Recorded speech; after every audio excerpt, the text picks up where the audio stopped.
Ang tunay na buhay ni Albert Einstein. Welcome back to my channel class. Ako muli si Professor Ipaliwanag ng University of Life. At sa episode na ito, pag-uusapan natin ang tunay na buhay ni Albert Einstein. Ang henyong kilala sa magulong buhok, nakalabas na dila sa litrato, at utak na parang naka-premium subscription sa universe. Tumutok dito sa The Taglish Explainer. Ang topic na ito ay mula kay Jack Robertons. Salamat sa suggestion mo. Ipinanganak si Albert Einstein noong March 14, 1879 sa Germany. Bata pa lang siya, tahimik na siya. May mga nagsasabi pa nga na medyo nahuli siyang magsalita kumpara sa ibang bata.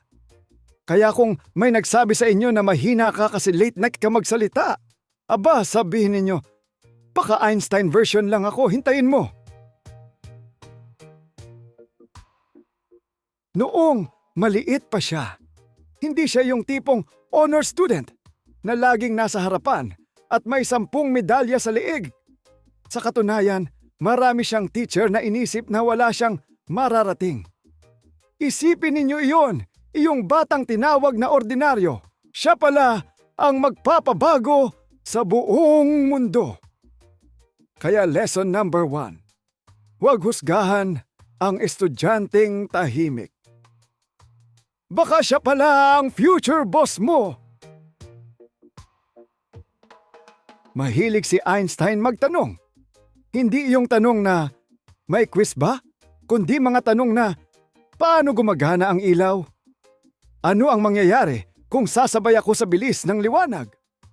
Aba, kung ordinaryong tatay ang tinanong mo niyan, ang sagot lang, anak, matulog ka na nga. Isang regalo mula sa kanyang ama, ang nagpabago ng kanyang buhay. Isang simpleng kompas. Napansin niya na kahit anong ikot niya rito, laging nakaturo ang karayom sa iisang direksyon.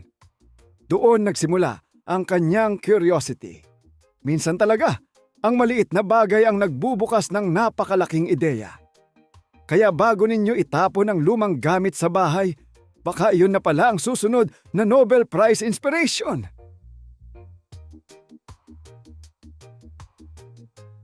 Nang lumaki siya, nag-aral siya ng physics at mathematics. Pero hindi rin naging madali ang buhay niya. Hindi siya agad nakahanap ng magandang trabaho bilang professor. Kaya saan siya napunta? Sa patent office sa Switzerland. Para siyang empleyadong nagche-check ng inventions ng ibang tao. Habang ang iba ay nagta-time in at naghihintay ng uwian, si Einstein naman ay nag-iisip kung paano gumagana ang buong universe. Doon sa patent office, habang tahimik ang paligid, gumawa siya ng mga calculations at ideas na babago sa kasaysayan. Action, please. We scientists who really... Ibig sabihin, hindi mo kailangan ng mamahaling laboratory para magkaroon ng brilliant ideas.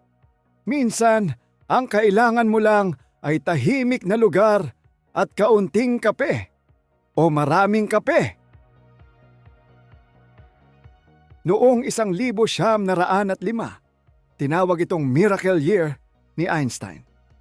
Sa loob lamang ng 1 taon, nagsulat siya ng 4 na scientific papers na nagpayanig sa mundo ng science. Parang estudyanteng isang gabi lang gumawa ng thesis. Pero ang kaibahan, tama ang sagot niya. Isa sa pinakasikat niyang equation ay ang E=mc². Kapag narinig ito ng maraming tao, kunwari ay naiintindihan nila. Oo nga, energy equals... Tapos biglang tatahimik. Ang simpleng ibig sabihin nito ay maaaring maging energy ang matter at maaaring maging matter ang energy.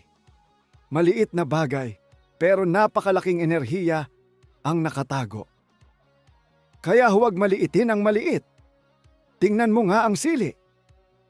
Maliit pero kayang sirain ang araw mo.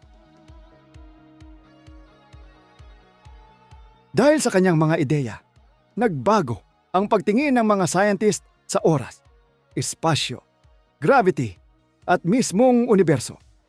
Dati ang akala ng tao, pare-pareho lang ang takbo ng oras. Pero ipinakita ni Einstein na depende ito sa bilis at gravity.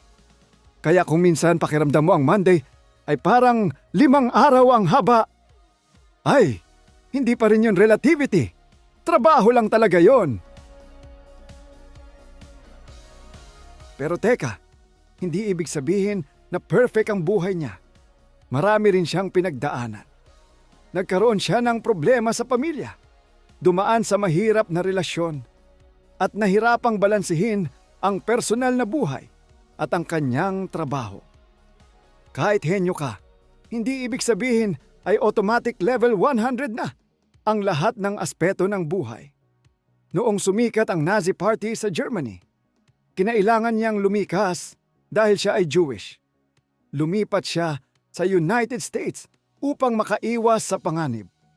Nakakalungkot isipin na kahit isa sa pinakamatalinong tao sa kasaysayan, hindi pa rin nakaligtas sa diskriminasyon at kaguluhan ng mundo. Isa pang nakakagulat na kwento, hindi siya nanalo ng Nobel Prize dahil sa theory of relativity. Maraming nag-aakalang iyon ang dahilan ng kanyang award. Pero ang totoo, nakuha niya ang Nobel Prize dahil sa kanyang paliwanag tungkol sa photoelectric effect na naging mahalagang pundasyon ng modernong electronics. Kaya minsan, ang inaakala ng lahat na greatest hit mo, hindi pala iyon ang pinakakinilala. Sa madaling salita, ang tunay na buhay ni Albert Einstein ay hindi kwento ng isang taong ipinanganak na henyo. Isa itong kwento ng isang batang mahilig magtanong, isang empleyadong hindi tumigil mag-isip, isang siyentistang nagbago sa pag-unawa natin sa universo, at isang taong nagpatunay na ang curiosity, sipag, at tiyaga ay kayang magdala sa isang ordinaryong tao tungo sa pambihirang tagumpay. Ako si Professor Ipaliwanag ng University of Life. Kung may natutunan kayo ngayon, tandaan ninyo, huwag matakot magtanong, huwag matakot magkamali, at higit sa lahat, huwag tumigil na matuto. Hanggang sa susunod na episode, class!